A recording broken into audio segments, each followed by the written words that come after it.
What's happening, guys? This is Shane. I just got back from the track and I met a super inspiring older gentleman. He said, I saw him warming up and I could tell that he was kind of a track athlete. He was doing like A skips and different things that kind of gave away that he'd been practicing track for a long time. So I went and talked to him after my workout and asked him what he did, and he said he ran the 100-meter dash and he threw the javelin. He was probably like 60 years old.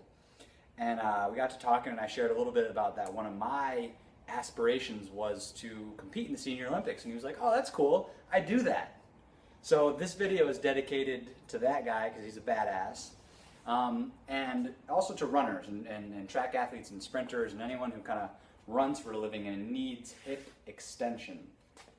Most people often, when they think about stretching or kind of working on their range of motion, they limit themselves to just one or two stretches. Like if they're a track athlete, they'll stretch their quads and maybe do some hamstring stretches or something, which is good.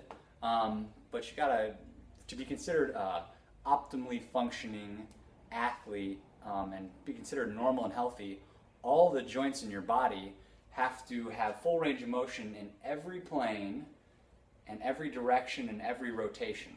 So one of the things that track athletes and sprinters and runners need a lot of is hip extension, so they can have a full stride. So people know like kind of kneeling lunge stretches, but this is a good one that you may not have seen.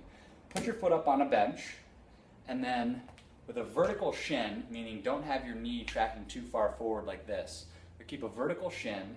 Your pelvis is tucked, so I'm kind of squeezing my butt, my ribs are down, and I sink straight down, and I feel lots of heel pressure right here. So I'm on my heel, not my toe. And you're going to feel a stretch right here, especially if you reach up, put your hand behind your head, and lean to the side and also lean back a little bit, and just kind of let your hip drop down, staying on this front heel. Sit here for a while, breathe and relax, or if you want, you can take kind of a longer stride. I turn a little bit pigeon-toed, which is internal rotation, which is the stable position of the hip when it's in extension behind the body, extension internal rotation versus flexion external rotation. So you're in extension internal rotation, a little pigeon-toed on this back foot, and I reach up and side bend and just kind of hunt around and freestyle around. The nice thing about having this foot up on a bench is that it blocks the pelvis so that it can't overarch the back. So your front leg is up, reach and bend to the side, breathe and relax, and then go test and see how your running feels and see if it doesn't feel a little smoother.